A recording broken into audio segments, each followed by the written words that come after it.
This podcast is a production of Open Pediatrics, an open access online community of healthcare professionals sharing best practices from around the world. Visit openpediatrics.org for more.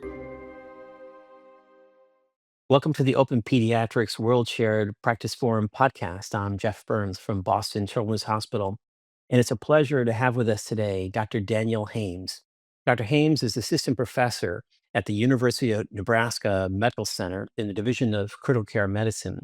He is also the Director of Quality and Safety for the Cardiac Intensive Care Unit at Nebraska Children's Hospital. Danny, welcome. Thanks so much for having me, Dr. Burns. I appreciate it.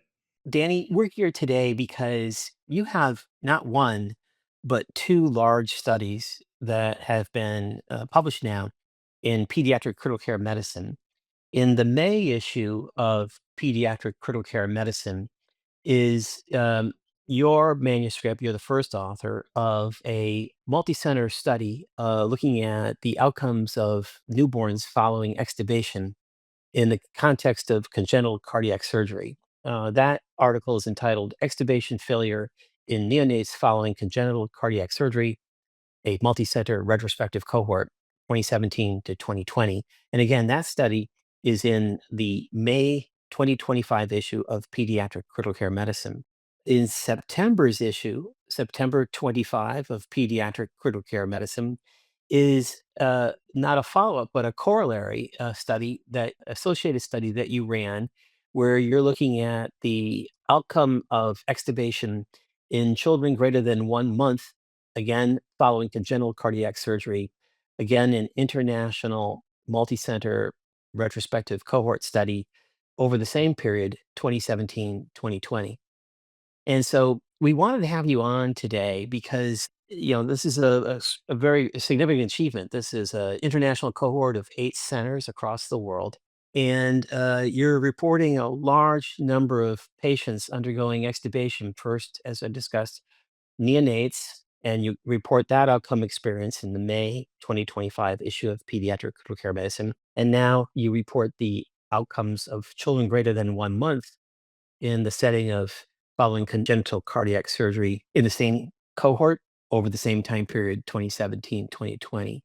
And so we wanted to get your report on what you did and what you found. But before we do that, I do have to acknowledge that the editorial committee selected both of your studies for a podcast, but your study does entail the use of some variables that you will describe that are derived from what is called the T3 or the ediometry platform. And for full disclosure to our audience, I have royalty interest in ediometry, but I did not solely select your two studies for podcast today. I was not involved with your study in any way. And I should also add, and you may as well, you have no conflicts to report regarding ediometry, no royalty interests, et cetera, correct? That is correct. No royalty interest from ediometry.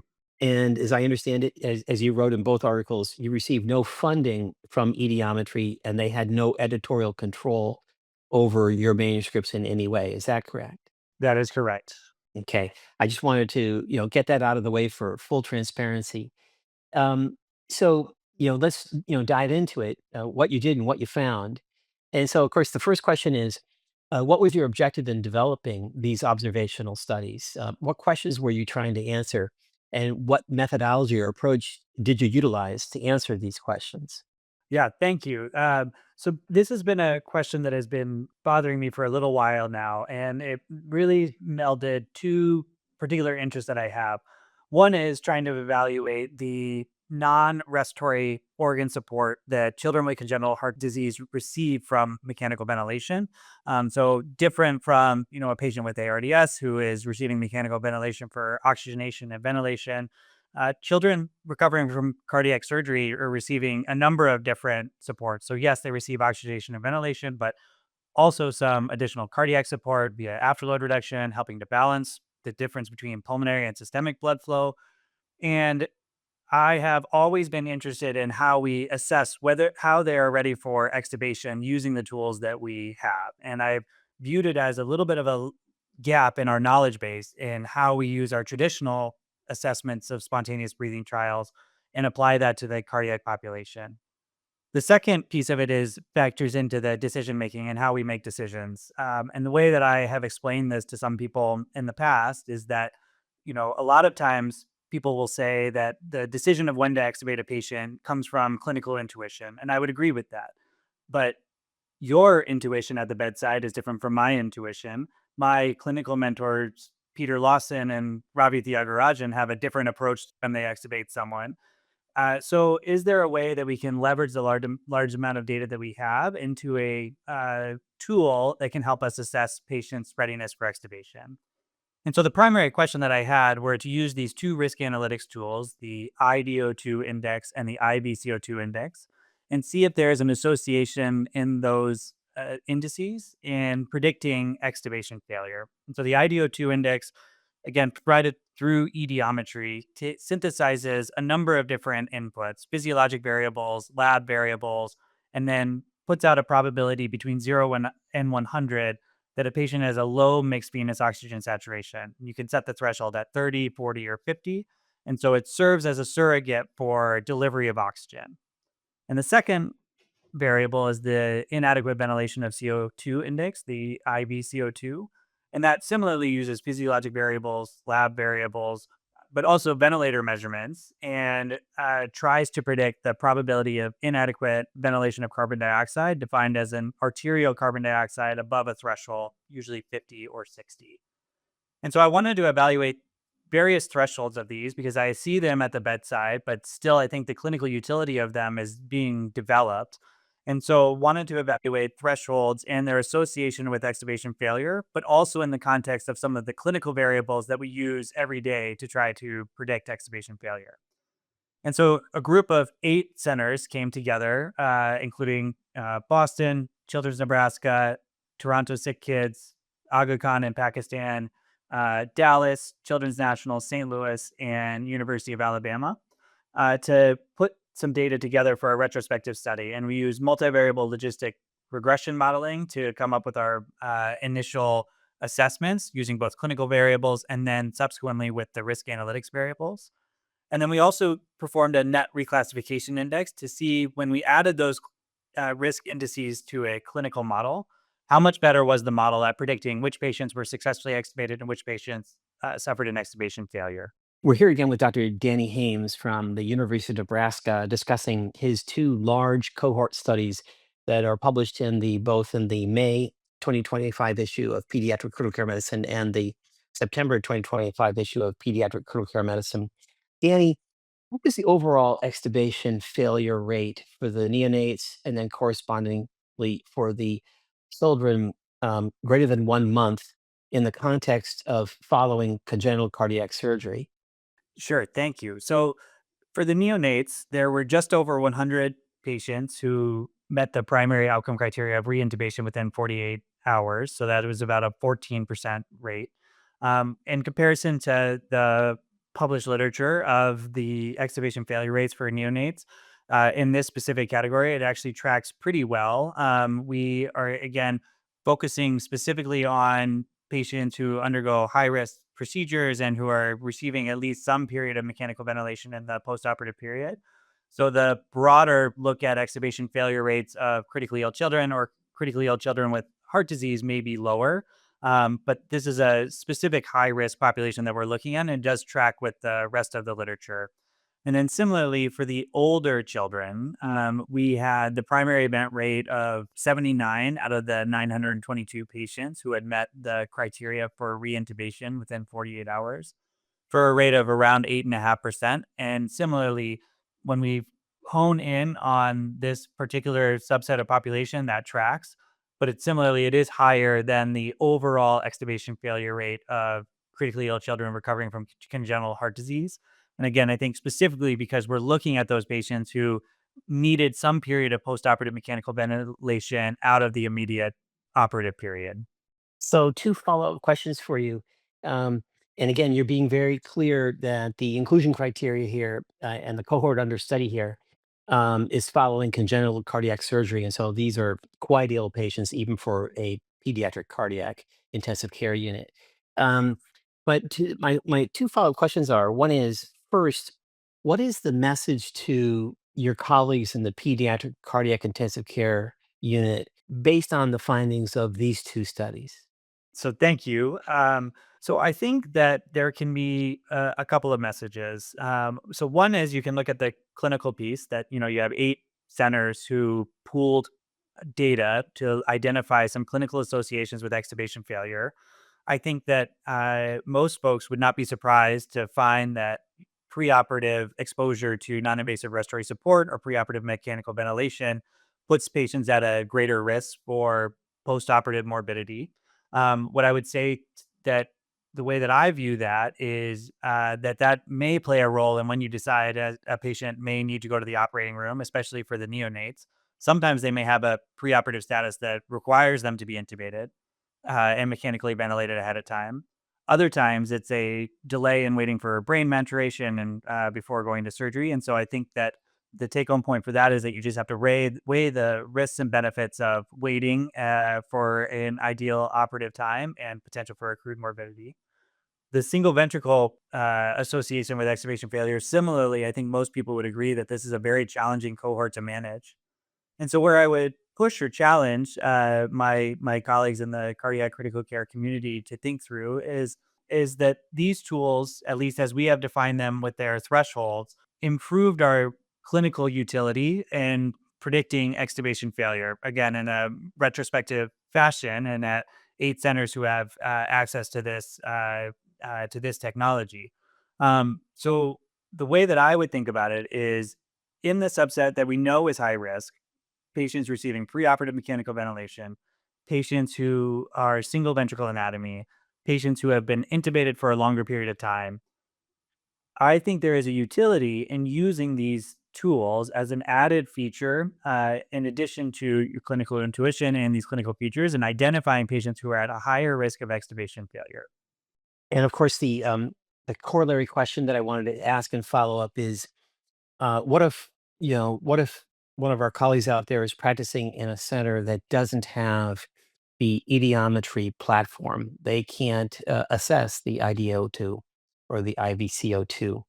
Um, what advice do you have for them? Yeah, so I think that the benefit of the tools, as sort of I see it, is that continuous monitoring piece of it, and it is a limitation that it is not externally available.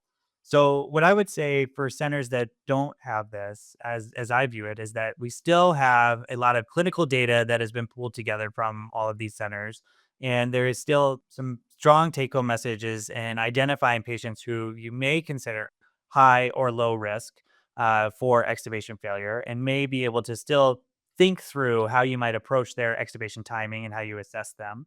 The tools are meant as probabilistic interpretations of data that we can get at the bedside. So there is the opportunity for checking mixed venous saturations. There is the opportunity to check arterial carbon dioxide.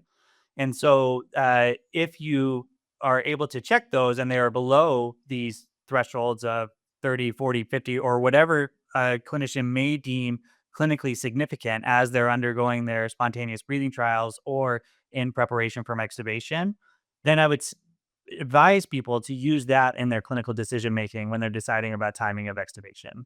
And could I ask, did you find any association between dead space and extubation failure? Yeah, it's a good question. So we didn't look specifically at dead space. The theoretical rationale of the IBCO2 is that it is because it involves ventilator measurements, end tidal CO2 measurements, and then PCO2 measurements when they feed into it. It is meant to overcome some of the limitations of dead space. But one of the things that we didn't do is individually look at some of the isolated components of each of these tools to be able to get a true assessment of the dead space fraction. Well, I didn't want to ask this without asking you. Are you planning to do a follow-up analysis of that data set to look at some of the more traditional measures like, dead space to see if there is an association? In other words, do an analysis based as if you didn't have ediometry, but use the data set to look at things like dead space, or even assessing Adrian's, spontaneous breathing trial from JAMA, 20 years ago. And how closely does that correlate? Are you thinking about doing that, looking at non-ediometry based variables as a reanalysis of this data set?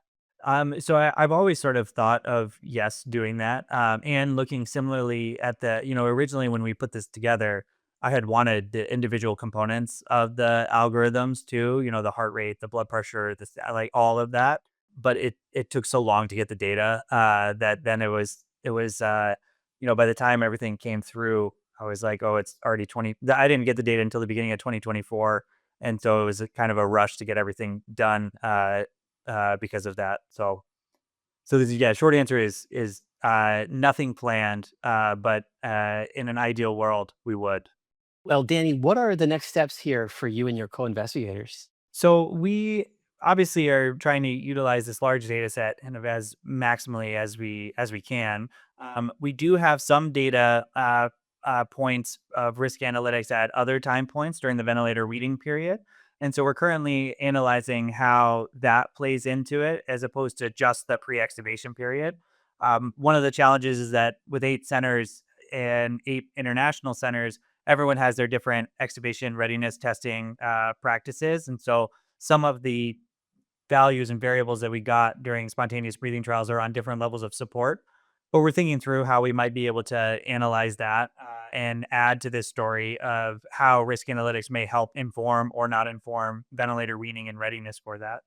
We similarly are looking at those patients who extubated to non-invasive and were rescued with non-invasive and not reintubated versus those who required reintubation to see if there's a signal that we can see in the IDO2 in addition to some of the clinical factors of patients who were rescued with non-invasive versus those who required reintubation. And then a few of the centers are individually, not necessarily collaboratively, but individually looking at these in a prospective fashion. And so there is one study that I have ongoing in Boston Children's Hospital, where I was previously at, as you know, studying these in a clinical decision support tool that is implemented to try to target earlier ventilator weaning, but using the risk analytics tools to inform that decision making process. And also looking at some of the human factors that go into the decisions around extubation readiness testing and the level of support that patients are extubated to and those associations with extubation failure as well. So that's in this realm. I think that this field of risk analytics and thinking through this is still new and growing. And so there's a lot of other studies that we're looking at and predicting other clinical outcomes, such as acute kidney injury. There's a group that's looking at delirium. And so I think this is really the start of something and thinking through how we can use these tools at the bedside. And then the last thing I'll say is that, we looked at this in a binary fashion, looking at thresholds. I think that the next steps in trying to think through this in a very sophisticated way is really approaching it with a machine learning to look for subtle trends that we might not be able to see, to be able to trigger alerts to clinicians at the bedside and help guide their decision making process as well. Well, we've been speaking with Dr. Danny Hames. Dr. Hames, as I said in the introduction, is an assistant professor in the Division of Critical Care Medicine at the University of Nebraska Medical School, Medical Center. And he is also the Director of Quality and Safety in the Cardiac Intensive Care Unit at Children's Nebraska. And we've been discussing his two recent publications in pediatric critical care medicine, and the citations are available in the link below to this podcast. Danny, thank you for this work. Knowing that your interest is in quality and safety, it's going to be fun watching your career evolve and where you take this going forward, especially as machine learning and intelligence helps you get there even faster. So thank you for being with us today. And Danny, you get the last word. And this is not a medical question. This is a question that I've been asking people on the podcast, and that is, what was the last book, either nonfiction or fiction, that you read that moved you in some way, was memorable in some way? Thank you, and I appreciate the time to speak out this. So I'm a big reader. That's the only hobby I have, and I've read a lot of mediocre books lately. But the last one that stuck with me was called "Tomorrow and Tomorrow and Tomorrow" by Gabrielle Zevin. And it's a story of some college students who attend MIT, and they'd known each other for a while back when one of them had childhood leukemia, and one of their siblings was also in the hospital at the same time. And they met and they bonded over some video games at that time. And then when they got to college, they started to make video games. And it tells their story evolving over time as other people weave in and out of their lives, and as their lives take many different turns and chapters. And so it was a very realistic book with a lot of emotions, and one that I had to pause multiple times because I actually didn't want to. Well, some people say they don't want to put a book down, but I didn't want to finish this book because I didn't want it to be over. So that was the last one that really stuck with me. Thank you for sharing that, Danny. And thanks for being with us today on Open Pediatrics podcast. Thank you, Dr. Burns. I appreciate it. This has been a production of Open Pediatrics. You can find the resources and journal articles referenced in this podcast in the description. We have more podcasts like this one available everywhere you get your podcasts. Visit openpediatrics.org for more information.